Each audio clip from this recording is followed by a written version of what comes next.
Salut à tous, c'est les gars pour présenter une toute nouvelle vidéo. Alors aujourd'hui je vais vous expliquer comment on adapte une fourche de 5 de la boîte sur une cycle, on va dire une fourche qui n'est pas normalement faite adaptée pour votre cycle. Par exemple là dans mon cas c'est une bêta RR50, toutes les bêtas, que ce soit si je me trompe pas Sherco bêta, je crois que c'est à peu près les mêmes choses. Et il y a une fourche de Riejou, il y a aussi des Derby qui ont été équipés de ça, mais c'est les Riejou en 15 mm Marzocchi. Les actuels actuellement sont remplacés par des R16 sur les Riejou, mais en gros c'est presque les mêmes quoi. Alors je vais essayer de diviser un peu en trois parties. Alors premièrement au niveau de, je vais vous expliquer au niveau de la colonne de direction, au niveau de l'axe de roue et au niveau du freinage aussi. Bon, tout d'abord ce qu'il faut savoir c'est qu'il y a trois types de roues. Parce qu'en gros ce qu'il faut savoir déjà c'est qu'au niveau de la colonne de direction, dans tous les cas c'est toutes les mêmes. Enfin sur les 50 à boîte comme ça, si je me trompe pas, la plupart de tous les modèles qui sont commercialisés c'est les mêmes. La différence c'est que il y a des axes de roues. Alors des axes de roues c'est ça, en fait j'en ai apporté pour vous expliquer plus tard. Il y a des axes de roues en 12 mm sur les, il me semble c'est les vieilles Derby qui ont été équipées, en 15 mm comme cette fourche là, que ce soit Derby, Riejou ou enfin, en gros ce genre de fourche là était même sur les Riejou. C'est des roues en 15 mm et tu as les Beta et Sherco qui sont en 17 mm au niveau de l'axe de roue. Et donc du coup dans mon cas en gros c'est une fourche prévue pour du 15 qui est avec une roue de 17 mm, donc du coup une adaptation à ce niveau là. Alors au niveau de la colonne direction, je vais vous passer un extrait de vidéo que j'avais fait bien avant, mais genre il y a un peu longtemps, tu peux voir qu'il faisait un peu plus chaud que là.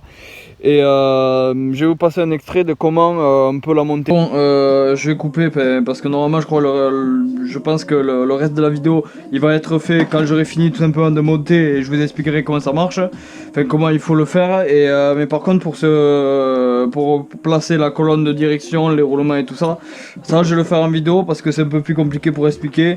Et bon après c'est pas compliqué, mais enfin genre c'est un peu quelque chose de spécial. Alors pour les roulements, il vous faut soit tu prends les anciens roulements, mais sauf que ce qu'il faut savoir c'est que celui-là, en gros celui-là qui est en haut, parce qu'en gros je te montre, t'as un roulement ici et t'as un roulement en bas. Et en fait si tu veux sur l'axe, celui du bas il est enquillé en force et celui-là il n'est pas enquillé en force. Et la reste c'est marqué dessus, tu vas voir, c'est 32005X, tu prends ça. Bon, ne fais pas peur quand tu l'achètes, souvent il arrive comme ça, hein, c'est normal. Ça c'est la gorge en gros, et puis quand on a déjà la gorge sur le tube de fourche, tu t'en branles en gros. Celui-là tu veux l'enquiller en force. Gros si tu veux, bon. Là il passe, il y en a je crois ça va un peu plus forcer, là il force pas, mais en gros si tu veux, là si tu veux le retirer, tu peux pas quoi, il te faut un arrache roulement. Du coup celui-là il est enquillé en force, tu mets la graisse, tu montes toute la graisse dans tous les cas. Tu dégraisses et après tu regraisses. Pour changer un peu, pour nettoyer bien comme il faut, pour que la paroi soit parfaite et qu'il n'y ait pas l'ancienne graisse qui reste. Là ce qu'on va faire, on va dégraisser la paroi d'en dessous. Après ce qu'il faut savoir aussi, c'est que sur les bêtas il y a ça. En gros c'est le... Bon moi j'ai pas la clé, bon, après je m'embralle. En gros c'est le bloc guidon, mais sauf qu'en gros déjà il pète souvent. Et la différence qu'il y a, c'est que par exemple sur le T de bêta d'origine, il y a une encoche ici pour que en fait le bloc guidon il s'encoche dedans. Sauf que sur la Derby, ben, tu l'as pas quoi. Une fois que tu as ça, ben, tu la quittes tout simplement. Tu n'oublies pas les rondelles qu'il y a d'origine. Parce qu'en gros si tu veux tu mets des rondelles ici. Parce qu'en gros quand tu vas serrer ça, et ben en fait tu n'auras pas assez de filetage pour l'arrêter. Après tu peux... Mais même après tu peux régler aussi comme ça, mais bon t'en mets une ici quoi. Après ce que j'ai fait, parce que sur l'axe en gros il est enquillé en force et puisque j'avais pas, bon j'ai un peu niqué, après je m'embralle, mais si tu veux bon je suis allé un peu comme bourré à la discade pour récupérer juste une rondelle. Au pire ce que tu fais, soit t'as la rondelle ou soit tu la perces complètement, ou tu adaptes ça quoi, tu vois, dans tous les cas. Tu vas toi graisse, faut bien graisser mon copain. Après bon tu peux te débrouiller avec l'ancien roulement hein, ça va pas c'est pas non plus, y a pas même plus mordant mais si t'as pas les roulements de fait. Genre oui vous avez tout graissé, vous mettez votre roulement ici. Et en gros si vous voulez, j'avais dit tout à l'heure, je sais pas si je vais le mettre dans la vidéo, mais j'avais dit tout à l'heure vous mettez que la coupelle et l'écrou. Mais en fait en dessous, là il faut mettre une rondelle en dessous du roulement. Parce qu'en fait si tu veux, si tu mets pas cette rondelle, en gros cette coupelle là elle vient appuyer sur l'axe d'ici. Et du coup ça fait qu'en gros si tu veux quand tu serres ça, ben du coup ça force sur ça et en gros ça te force sur l'axe et du coup c'est pas bon quoi si tu veux. En fait parce que voilà il faut que les deux roulements soient en force, mais normalement deux roulements en force, à part si tu mets comme une tonne de pression dessus, normalement ils doivent quand même continuer à rouler quoi.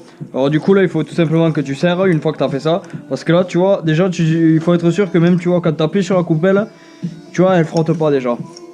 Parce qu'en fait la coupelle elle fait juste sorte de... En fait elle fait sorte de rondelle pour cet écrou, mais puisqu'elle est un peu plus haute, si tu veux ça permet de pas avoir de la merde qui rentre dans tes roulements quoi.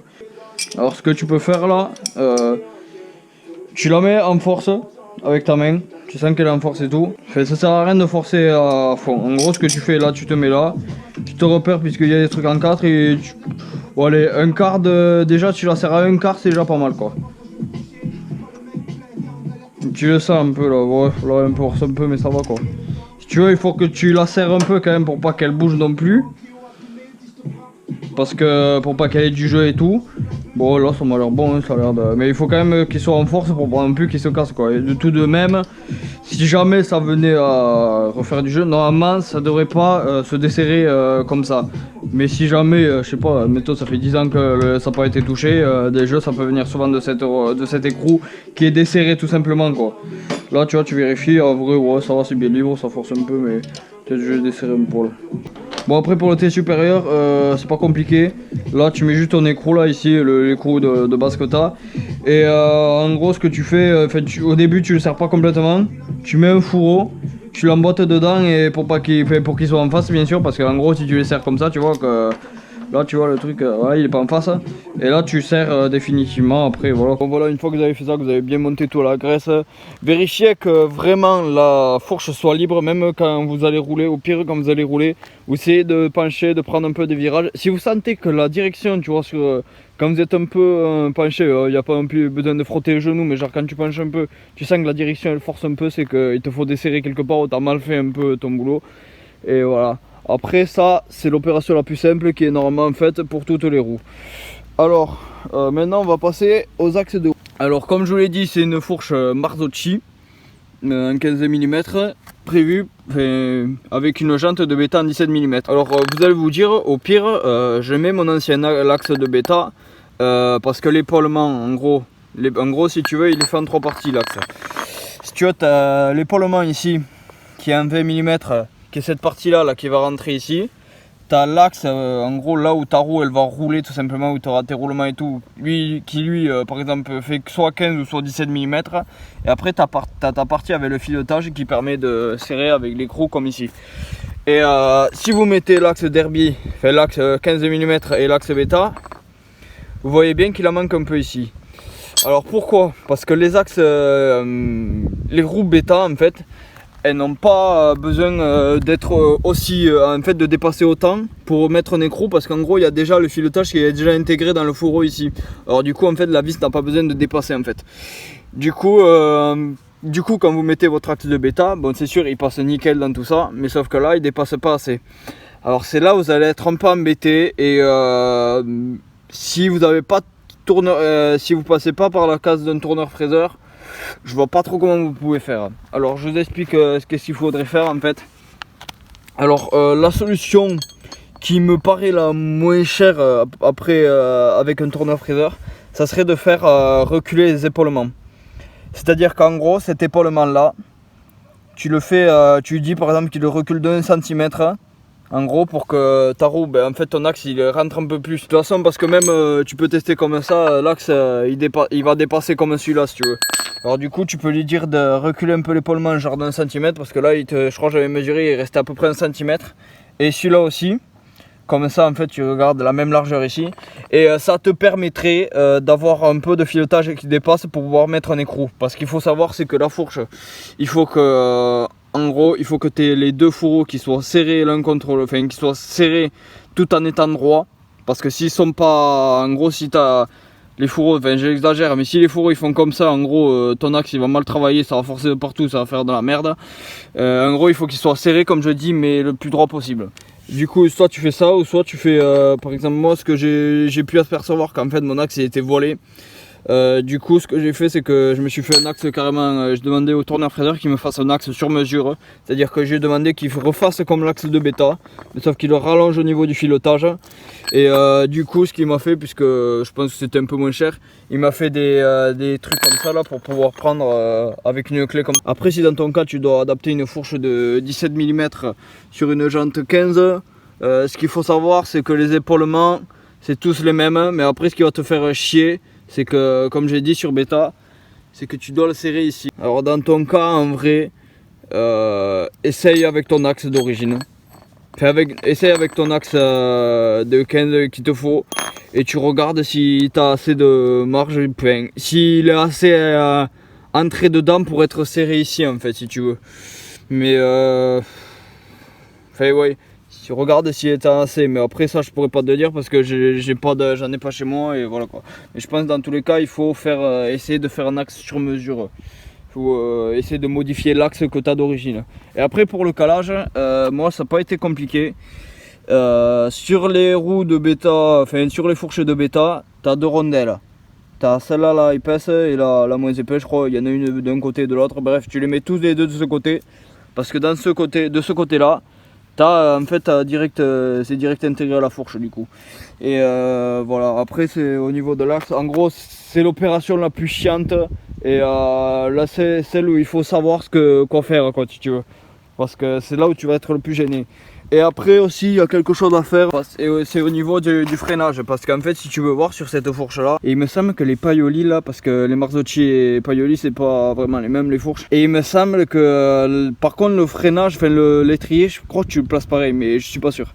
Et genre du coup ce que j'ai dû faire, bon déjà j'ai dû mettre des cales là parce qu'en fait le disque il est plus gros que... Et en fait ce qui se passe, c'est que quand tu montes la roue telle quelle, dans mon cas, tu avais l'étrier, il était trop reculé dans la roue. Donc du coup, enfin le disque il était trop rentré dans la roue. Donc du coup en fait l'étrier tu pouvais pas le mettre. Du coup ce que j'ai fait tout simple là. J'ai carrément mis des rondelles pour essayer de reculer le disque. Et après bon, honnêtement t'as pas besoin d'être vraiment pile poil au milieu au niveau d'étrier. Parce qu'en fait si tu veux t'as un piston, en gros ben, il compense en gros si tu veux, il va marcher très bien comme ça. Et voilà, après sur les... Après voilà, il te faut regarder ton adaptation par rapport à ça. Moi dans mon cas, bon, tu peux voir si tu es dans le même cas que moi, tu peux voir que tu peux faire ça comme modification. Après comme je te dis, ça dépend de ta jante, ça dépend de tout. Après peut-être que oui, si tu es dans mon cas inverse, c'est-à-dire que tu vas foutre une fourche bêta sur des jantes en 15, peut-être que tu seras emmerdé au niveau de ça. Mais voilà, moi je te dis, il faut voir parce que moi j'ai pas toutes les mécanes, j'ai pas toutes les 50 à ma possession, je peux pas voir tout quoi. C'est ça le problème. Et après au niveau du freinage, du coup c'est bon. Et aussi je voulais préciser parce que ça peut arriver à certains, comme moi j'en ai galéré. Ces étriers là, j'ai eu une galère pour le purger. Déjà l'étrier, parce qu'en gros ces AJP, ils sont séparables en deux, tu vois. En gros t'as des boulons ici là. Bon, fais pas gaffe, il est poncé là, il y avait la peinture, bon, t'inquiète. Tu peux l'ouvrir ici par ces écrous là. Tu l'ouvres en deux et dedans, en fait, essaye d'enlever les pistons. Ce que tu fais pour enlever les pistons, tu prends ta soufflette, tu souffles dans les trous. Dans les trous, normalement, tu as des trous, je sais plus où ils sont, mais genre, tu as des trous dedans. Et tu souffles comme ça, tes pistons ils se décollent. Bon, quand les pistons ils se décollent, ils s'envolent. Ils vont boum comme ça. Et une fois que tu as décollé, tu essayes de voir tes joints, essaye de remettre un peu tout ça. S'ils sont morts, tu les changes. Parce qu'en fait, souvent les pistons dedans ils se grippent un peu. Et ce que j'ai dû faire aussi, parce que j'arrivais pas à purger le système, c'est j'ai dû le purger par le bas. C'est-à-dire qu'en gros, avec un outil, soit tu fais avec une grosse seringue, ou soit tu fais un truc que j'ai acheté en Oroto. Genre tu te branches sur la valve là ici, et en gros ça dégonfle ton pneu pour envoyer en force le liquide de frein ici, par ici, et en gros ça vient amener tout un liquide de frein dans la durite pour l'amener jusqu'à là-haut, parce qu'en fait il était pas purgé comme il faut.